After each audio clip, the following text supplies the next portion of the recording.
Boa noite a todos, a paz de Jesus, salve Maria, Crismandos.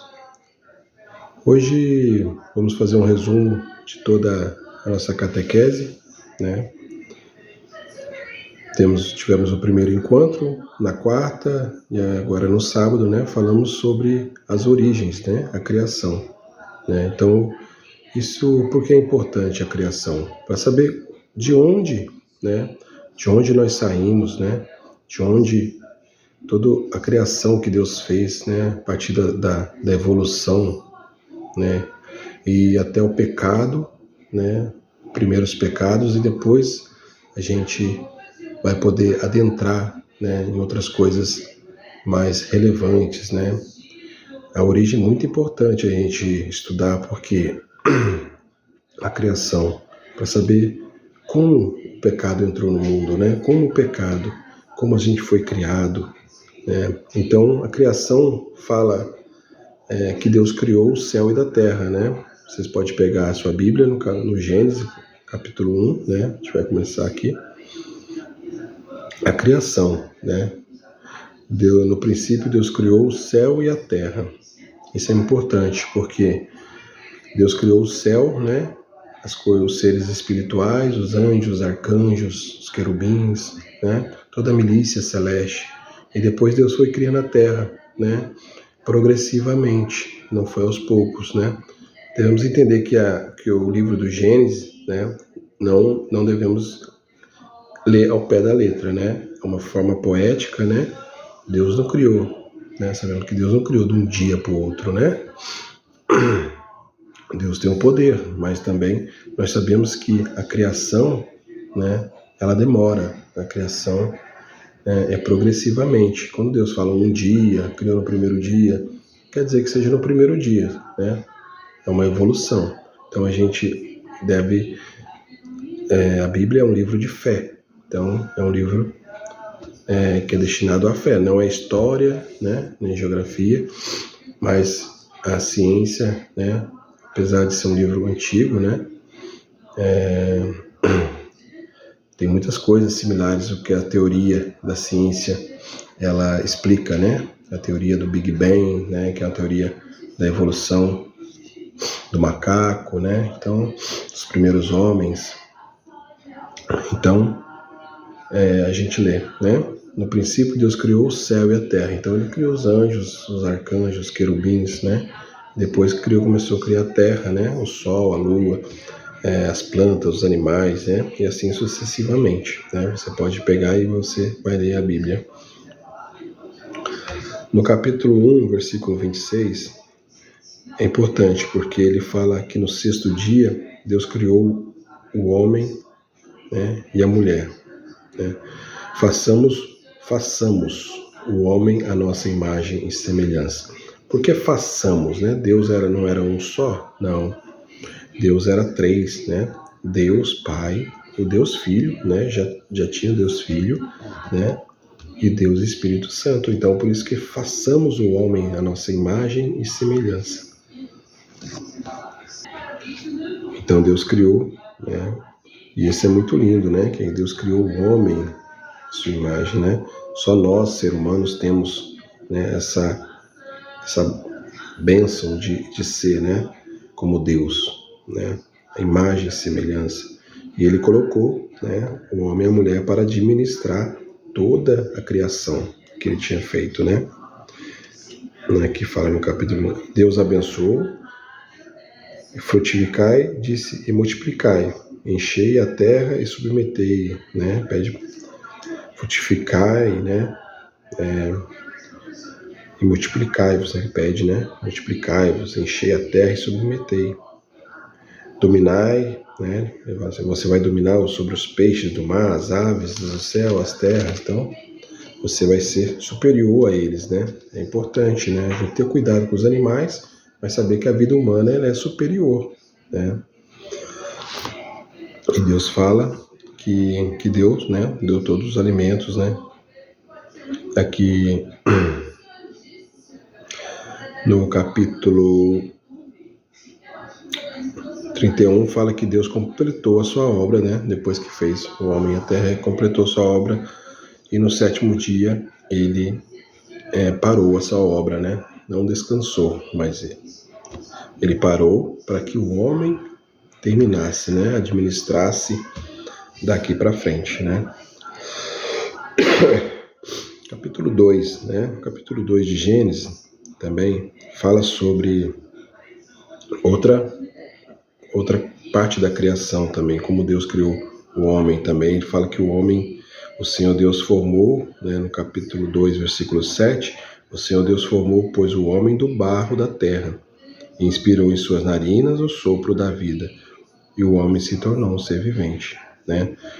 Do barro da terra, né? Então, quer dizer que a evolução começou tudo no mar, né? Depois veio para a terra. Então, quer dizer, a evolução, né? A evolução ali que Deus falou que tudo começou com, né? Pode ser com uma bactéria, né? Um protozoário ali. Depois foi criando, começou a ter os animais rastejantes. Daqui a pouco Deus foi formando os animais, né? Isso é muito lindo, né? Que tudo saiu depois do barro, né? E depois fala que o Senhor Deus tinha plantado um jardim do Éden, versículo 8, e colocou nele o homem que havia criado, né? E fala também que Deus colocou uma árvore da vida no meio do jardim, e a árvore da ciência do bem e do mal, né? Essa ciência do bem e do mal, essa sabedoria do bem e do mal só pertence a Deus. Então Deus colocou um limite ali para ele, né? Uma regra, né? Para que ele não isse até lá, porque Deus nos deu a liberdade, né? A liberdade, né? de poder adorá-lo, de poder buscá-lo, né? O Catecismo da Igreja fala, né? Separei aqui. Catecismo da Igreja, capítulo 1730.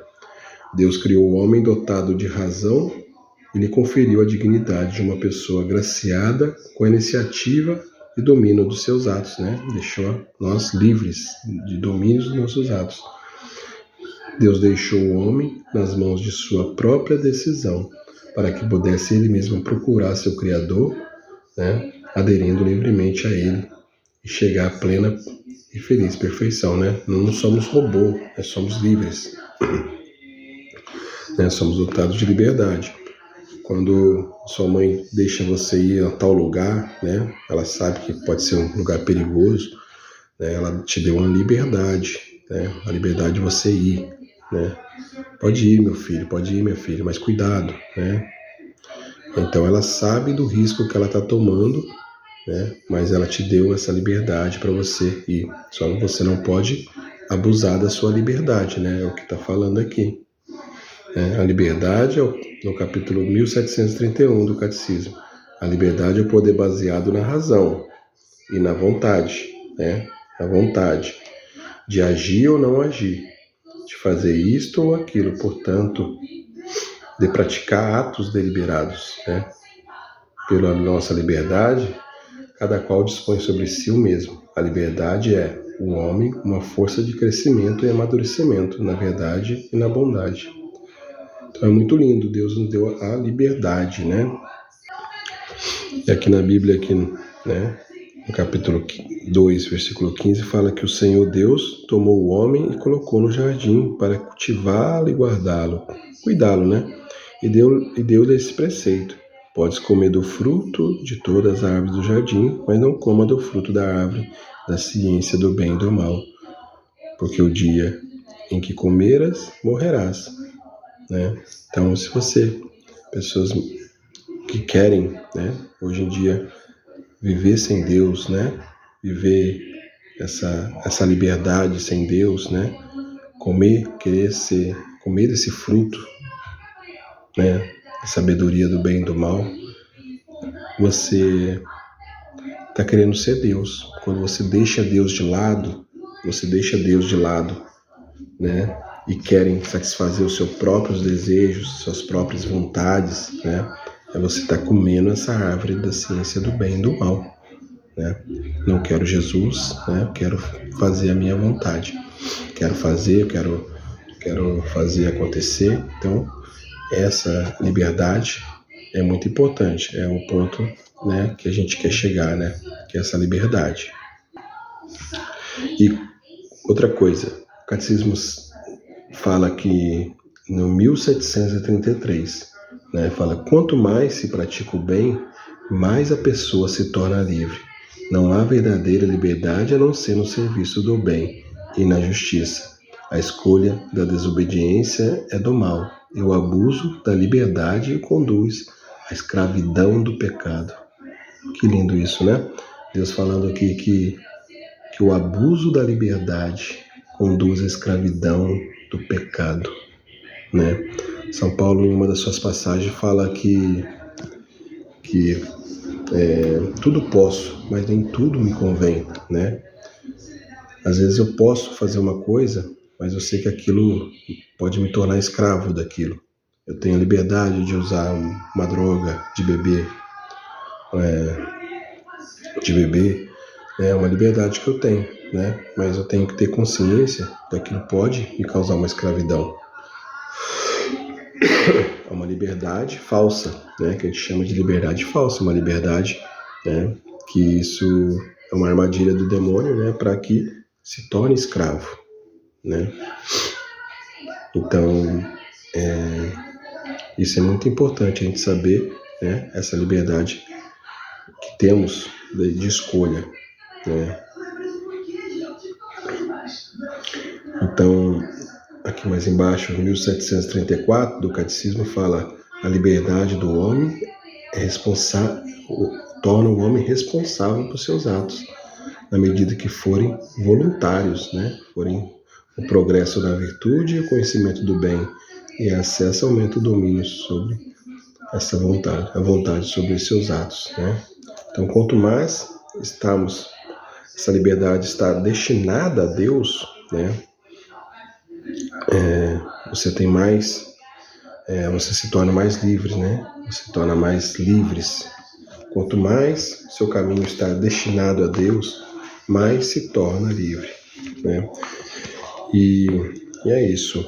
No próximo capítulo, né, vamos falar sobre, né, como o pecado entrou no mundo, né, a culpa do Adão e da Eva, né, que foram colocados no jardim, que eles quiseram ser como deuses, né?